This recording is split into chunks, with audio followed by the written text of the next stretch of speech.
வணக்கம் டீச்சர்ஸ். இது Sri பாலஜெகன் Kandasamy. TET science முக்கியமான கிளாஸ். அது ரொம்ப முக்கியமானது. கண்டிப்பாக இதிலிருந்து கேள்விகள் வரும் அப்படின்னு சொல்லக்கூடிய போர்ஷன் வந்து நம்ம கொடுக்குறோம். வேதி வினைகளின் வகைகள். இது வந்து பார்த்திங்கன்னா இந்த டைட்டில் இருக்கிறது ரொம்ப முக்கியம்.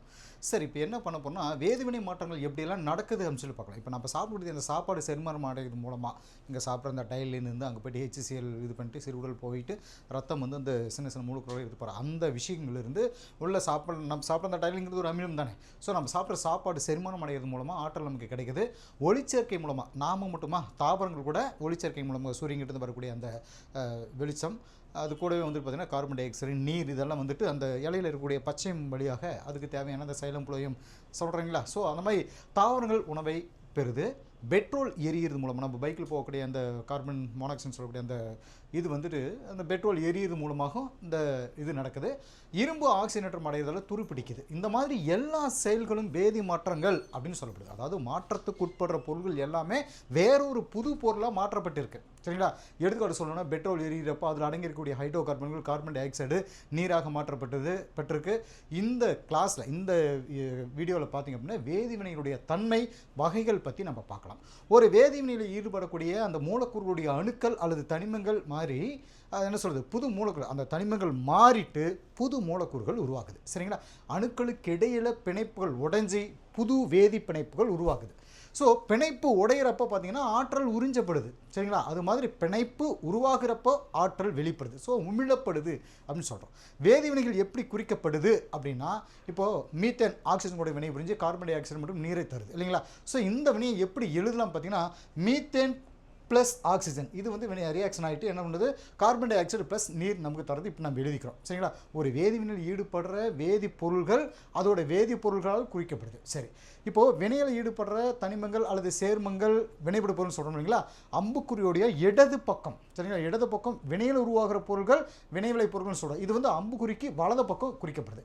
அம்புக்குறியானது வினை நிகழக்கூடிய திசையை குறிக்குது. சரிங்களா. இந்த பக்கம் அந்த பக்கம் வினை நிகழக்கூடிய திசையை குறிக்குது. இப்போது CH4 அப்படின்னு சொல்லிட்டு நம்ம எடுத்துக்கிறோம். இப்போ CH4 மீத்தேனுடைய மூலக்கூறு பற்றி தானே சொல்கிறோம். CH4 ப்ளஸ் ஆக்சிஜன் தானே, O2 போடுறோம். சரிங்களா. ஸோ இது வந்து ரியாக்ட் ஆகி என்ன ஆகுது, CO2 கார்பன் டை ஆக்சைடு நமக்கு கூடவே H2O நீர் நமக்கு கிடைக்குது இல்லைங்களா. ஸோ இப்போ இது வந்து ஒரு வேதி சமன்பாடு நம்ம எழுதுகிறோம். இப்போ என்ன, மீத்தேன் ஆக்சிஜன் கூடவே இது வந்து நீர் நமக்கு கிடைக்குது, கார்பன் டை ஆக்சைடு நமக்கு கிடைக்குது. சரிங்களா. இதுதான் இதை சொல்கிறோம். இது கூட பார்த்திங்கன்னா ஒரு முழுமையற்ற வேதி சமன்பாடு தான். ஏன்னா பொருண்மை அழியா விதிப்படி பொருண்மையை ஆக்கவோ அழிக்கவோ முடியாது. ஒரு வேதிவினை மூலமாக புது அணுக்களை நம்ம உருவாக்க முடியாது. அதுக்கு மாறாக வேதிவினை மூலமாக பல வழிகளில் அணுக்களை மாற்றி அமைச்சு புது சேர்மத்தை உருவாக்கலாம் அப்படின்னு சொல்கிறாங்க. அதனால் ஒரு வேதி சமன்பாட்டில் வினைப்படு பொருளுடைய அணுக்களோட எண்ணிக்கை, வினைப்படு பொருளுடைய அணுக்களோட எண்ணிக்கை, இந்த பக்கம் இருக்கக்கூடிய வினை, சரிங்களா, அணுக்களுடைய எண்ணிக்கை வினைவிலை பொருட்கள், இந்த பக்கம் வினைவிலை பொருள்களில் இருக்கக்கூடிய அணுக்களுடைய எண்ணிக்கைக்கு சமம் இருக்கும். அதனால தான் அங்கே ஒரு சில இடங்களில் பார்த்தீங்கன்னா இங்கே ரெண்டு அப்படிங்கிறத போடுவோம். ஸோ இது வந்து என்ன, இது ரொம்ப முக்கியமான விஷயம். இங்கே இருக்கக்கூடிய அணுக்களுடைய எண்ணிக்கையும் அங்கே இருக்கக்கூடிய அணுக்களுடைய எண்ணிக்கைக்கு சமமாக இருக்கணும் அப்படிங்கிறதா.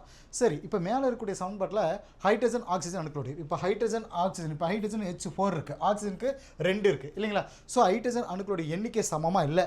இதை சரி செய்கிறப்போ சமன்படுத்தப்பட்ட சமன்பாடு நமக்கு கிடைக்குது. அதுக்கு நம்ம என்ன பண்ணுறோம்னா, CH4 அப்படின்னா இந்த இடத்துல ஓக்கு முன்னாடி 2 நம்ம சேர்த்துறோம்.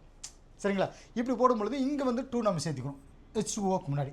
அப்போ இது என்ன பண்ணுறோம், CH4 plus 2O2 CO2 plus 2H2O அப்படின்னு நம்ம எழுதுகிறோம். ஸோ இங்கே இருக்கக்கூடிய இந்த ரெண்டுமே ஈக்குவலாக வரணும், அந்த அணுக்களுடைய எண்ணிக்கை வந்து ஈக்குவலாக வரணும் அப்படின்னு சொல்லிட்டு நம்ம எழுதுகிறோம். சரிங்களா.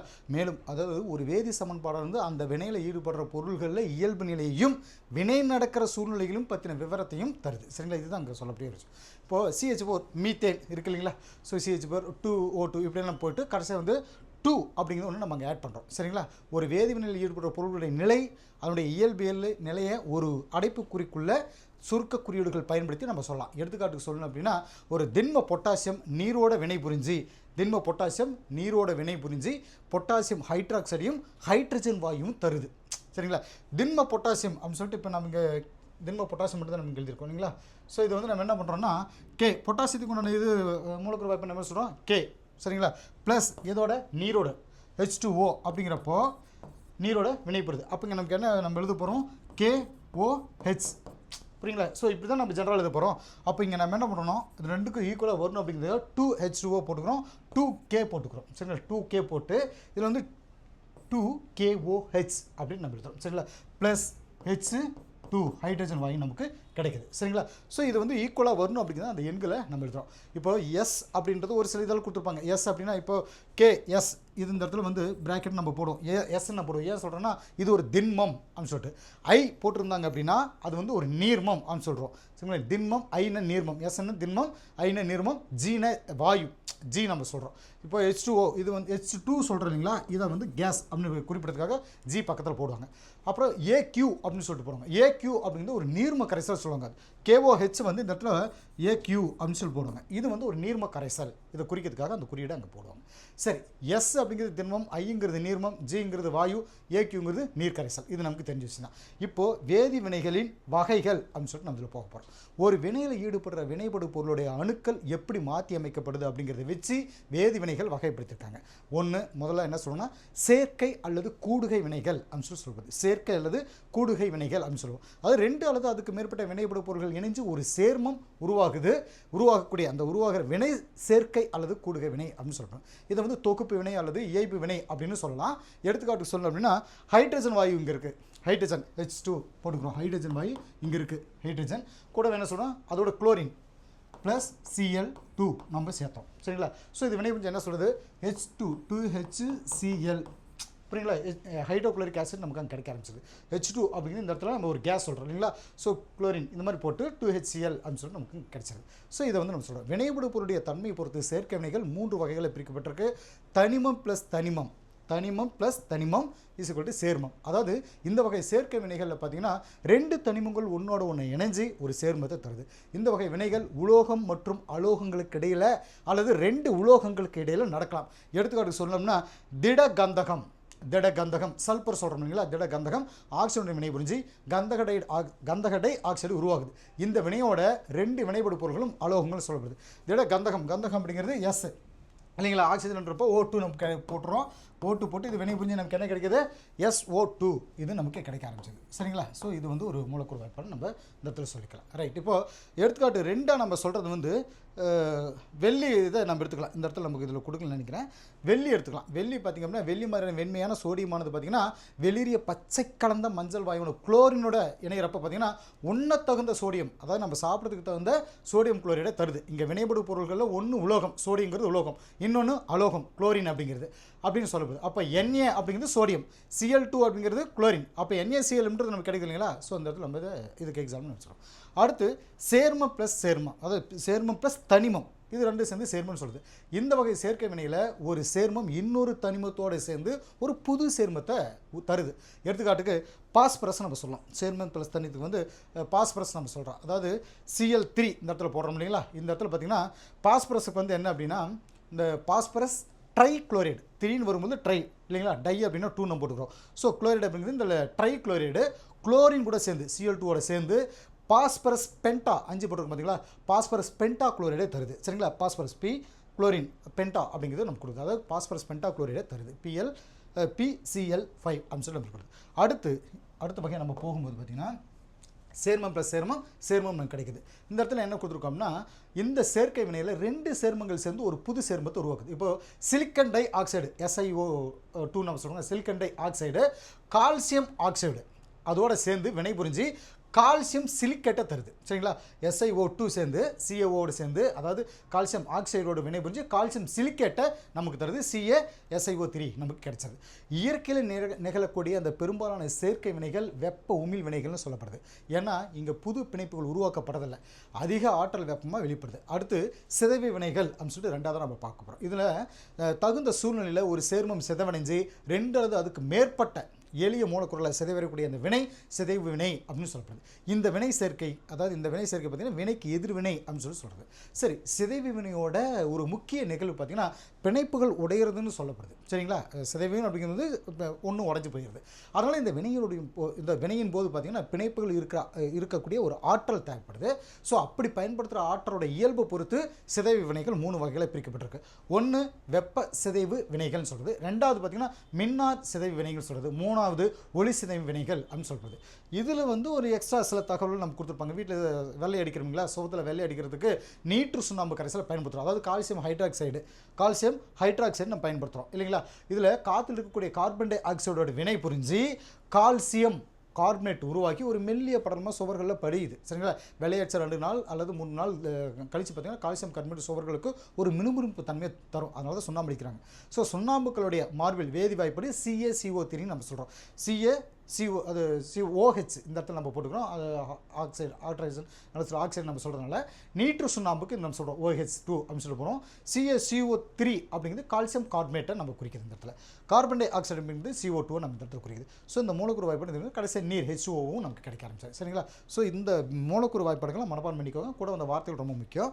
வெப்ப சிதைவு வினைகளுக்கான எக்ஸாம்பிள்ஸ் சொல்லுவாங்க. இந்த வகையில் பார்த்தீங்கன்னா வினையில் வினைபடு பொருள் வெப்பத்தினால சிதைவு வருது. எடுத்துக்காட்டுக்கு பார்த்தீங்கன்னா மெர்க்குரி ஆக்சைடு வெப்பத்தால் சிதைவடைஞ்சு மெர்க்குரி கூடவே ஆக்சிஜன் வாயுவை மாறுது சரிங்களா.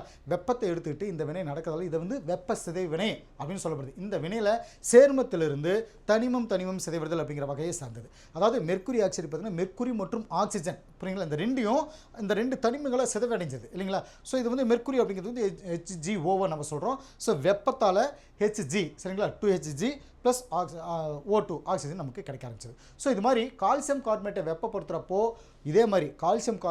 வெப்பப்படுத்துகிறப்போ அது சிதைவடைஞ்சு கால்சியம் ஆக்சைடு கார்பன் டை ஆக்சைடை மாறுது. ஸோ இந்த வினை சேர்மத்திலிருந்து சேர்மம் அப்படிங்கிற வகையை சேருது. CaCO3 புரியுங்களா. இது வந்து பார்த்திங்கன்னா CaO plus carbon dioxide CO2வாக மாறிடுது. சரி, வெப்ப சிதைவு வினைகளில் பிணைப்புகள் உடைக்கிறதுக்கு வெப்பம் கொடுக்கப்படுது. இது மாதிரி வெப்பத்தை உறிஞ்சிற வினைகளை வெப்ப கொள்வினை அப்படின்னு சொல்லப்படுது. வெப்ப கொள்வினை அப்படிங்கிறது இது வந்து வெப்ப சிதைவு வினை தான் பார்த்தோம். ஸோ வெப்ப கொள்வினை இதிலேயே பார்த்தீங்கன்னா வெப்ப கொள்வினைகள் வந்து சோடியம் குளோரைடு கரைசலில் மின்னாற்றலை செலுத்துகிறப்ப சோடியம் குளோரைடு சிதைவடைஞ்சு உலோக சோடியம் மற்றும் குளோரின் வாயு உருவாகுது. ஸோ இந்த நிகழ்வு மின்னார் பகுப்பு அப்படின்னு சொல்லப்படுது. பாருங்களேன், மின்னார் பகுப்பு அப்படின்ற ஒரு இதை சொல்லுவோம். மின்னார் சிதைவு இந்த இடத்துல இப்போது மின்னாற்றல் NaCl இருக்கும்பொழுது பார்த்தீங்கன்னா இது வந்து மின்னாற்றல் நம்ம கொடுக்குறப்போ Na ப்ளஸ் Cl2 அப்படின்னு சொல்லுது. இங்கே சோடியம் குளோரைடு வந்து சோடியம் மற்றும் குளோரின் அப்படிங்கிற தனிமங்களாக மாறுது புரியுங்களா. அதனால் இது சேர்மத்திலிருந்து தனிமம் அப்படிங்கிற வகையை சேர்ந்தது. மூணாவது பார்த்தீங்கன்னா ஒளி சிதைவு வினைகள் அப்படின்னு சொல்லிட்டு பார்த்தீங்கன்னா ஒளி சிதைவு வினைகள் அப்படின்னா ஒளியானது சிதைவு வினைகளை நிகழ்த்துற மற்றொரு வகை ஆற்றல் அப்படின்னு சொல்லப்படுது. எடுத்துக்காட்டு சொல்கிறோம்னா சில்வர் புரோமைடு அதாவது AgBr அப்படிங்கிறது சில்வர் புரோமைடு மேலே ஒளி படுறப்ப அது சிதைவடைஞ்சி அங்கே பாருங்கள் சில்வர் உலோகத்தையும் புரோமின் வாயுவையும் தருது சரிங்களா. Br புரோமின் வாயுவும் தருது. ஒளியானது இந்த சிதைவை நிகழ்த்துறதால இந்த வினை வந்து ஒளி சிதைவு அப்படின்னு சொல்லப்படுறோம். ஸோ AgBr அப்படின்றது இதுக்கான எக்ஸாம்பிள் நம்ம சொல்கிறோம். இங்கே மஞ்சள் நிறத்தில் இருக்கக்கூடிய சில்வர் புரோமைடு சாம்பல் நிற சில்வர் உலோகமாக மாறுது. இதுவும் சேர்மத்திலிருந்து தனிமம் அப்படிங்கிற சிதைவுறுதல் வகைக்கு எடுத்துக்காட்டுன்னு சொல்லப்படுது சரிங்களா. அடுத்து ஒற்றை இடப்பெயர்ச்சி வினைகள் அப்படின்னு சொல்லிட்டு ஒரு இதை பார்ப்போம். இந்த வகை வினை ஒரு தனிமம் மற்றும் சேர்மத்துக்கு இடையில் நிகழக்கூடிய ஒரு விஷயம் சொல்கிறது. இது வந்து பார்த்திங்கன்னா வினைப்படுறப்ப சேர்மத்தில் இருக்கிற ஒரு தனிமம் இன்னொரு தனிமத்தால் இடப்பெயர்ச்சி அடைஞ்சு ஒரு புது சேர்மத்தையோ இல்லை தனிமத்தையோ தருது. எடுத்துக்காட்டுக்கு சொல்லணும்னா துத்தநாகம் Zn சொல்கிறோம்னா துத்தநாகம் உலோகத்தை ஹைட்ரோகுளோரிக் HCl சொல்கிறோம் ஹைட்ரோகுளோரிக் அமிலத்தில் வைக்கிறப்போ ஹைட்ரஜன் வாயு வெளிவருது. இங்கே ஹைட்ரஜன் துத்தநாகத்தில் இடப்பெயர்ச்சி செய்யப்பட்டு துத்தநாக குளோரைடு உருவாக்குது சரிங்களா. துத்தநாக ZnCl2 துத்தநாக குளோரைடு உருவாகுது. கூடவே ஹைட்ரஜன் அப்படின்ற வாயு நமக்கு கிடைச்சது. அதே மாதிரி காப்பர் அதாவது இங்கே இருக்கக்கூடிய இந்த காப்பர் SO4 அப்படிங்கிற சல்பேட்டோட நீர்க்கரசல் காப்பர் சல்பேட்டோட நீர்க்கரசலில் ஒரு இரும்பு ஆணியை வைக்கிறப்ப இரும்புங்கிறது Fe நம்ம சொல்கிறோம். ஸோ இரும்பு ஆணியை வைக்கிறப்போ இரும்பு காப்பரை இடப்பெயர்ச்சி செய்யுது சரிங்களா. காப்பரை இடப்பெயர்ச்சி செஞ்சுது. சோடியம் குளோரைட்லேருந்து ப்ளூரினால் இடப்பெயர்ச்சி செய்யப்படுது. சோடியம் குளோரைடு NaCl அப்படின்னு சொல்கிறது சோடியம் குளோரைட்லேருந்து ப்ளூரின் F2 இடப்பெயர்ச்சி செஞ்சது. சரி, குளோரினை விட ப்ளூரின் வினைதிறன் அதிகமாக இருக்கும். அதிக வினைதிறன் இருக்கிற தனிமங்கள் குறைந்த வினைதிறன் இருக்கக்கூடிய இந்த தனிமங்களை அதோட கரைசல்லேருந்து இடப்பெயர்ச்சி செய்யுது. சரி, அடுத்து ஒரு டைட்டில் பார்க்குறது இடப்பெயர்ச்சி. அதாவது இந்த டைட்டில் வந்து இது வரைக்கும் இருக்கிற முக்கியமான தகவல் பார்த்துருப்போம். இன்னும் இதுக்கு மேலே நம்ம பார்க்கக்கூடிய தகவல்கள் இன்னொரு அடுத்த ஒரு வீடியோ உங்களுக்கு வரும். அதாவது இரட்டை இடப்பெயர்ச்சி வினைன்னு சொல்கிறோம். இரட்டை இடப்பெயர்ச்சி வினை நடக்கிறப்போ வினைவிளை பொருள்களில் ஒன்று வீழ்படிவாக இருக்கணும் அல்லது நீராக இருக்கணும் சரிங்களா. இப்படி ரெண்டு வகையான இடப்பெயர்ச்சி வினைகள் இருக்குது. அது பார்த்திங்கன்னா வீழ்படிவாக்கல் வினை நடுநிலையாக்கல் வினை அப்படின்னு சொல்லப்படுது. அடுத்து இதுலேயே இந்த டைட்டில் இந்த சப்ஜெக்டில் இந்த சாப்டரில் பார்த்திங்கன்னா எரிதல் வினைகள் அதாவது வினை நடைபெறக்கூடிய திசை வச்சு வகைப்படுத்துதல் சொல்கிறது. இதில் வந்து மீள் வினைகள் மீளா வினைகள் இதையும் நம்ம பார்க்குறோம். அடுத்து வேதிவினுடைய வேகம் இதில் வந்து பார்த்திங்கன்னா இரும்பு துரு பிடிக்கிறது, உணவு செரித்தல், பெட்ரோல் எரிதல், பாறைகள் சிதைவடைதல், இதை பற்றி நம்ம பார்ப்போம். அடுத்தது வேதிவினுடைய வேகத்தை பாதிக்கும் காரணிகள் அப்படின்னு சொல்லிட்டு பார்ப்போம். இதுலேயே சமநிலை, அப்புறம் நீரின் அயனி பெருக்கம், அடுத்து pH அளவுகள் ரொம்ப முக்கியமானது. அடுத்து ஒரு சில கணக்கீடுகள் இதில் பார்ப்போம். ஸோ இந்த டைட்டில் இருக்கக்கூடிய அடுத்த முக்கியமான தகவல்கள் தான் இது அடுத்த வீடியோவில் உங்களுக்கு வந்துடும். ஓகே டீச்சர்ஸ், அடுத்த ஒரு முக்கியமான ஒரு நல்ல வீடியோவில் நம்ம பார்ப்போம். தேங்க்யூ.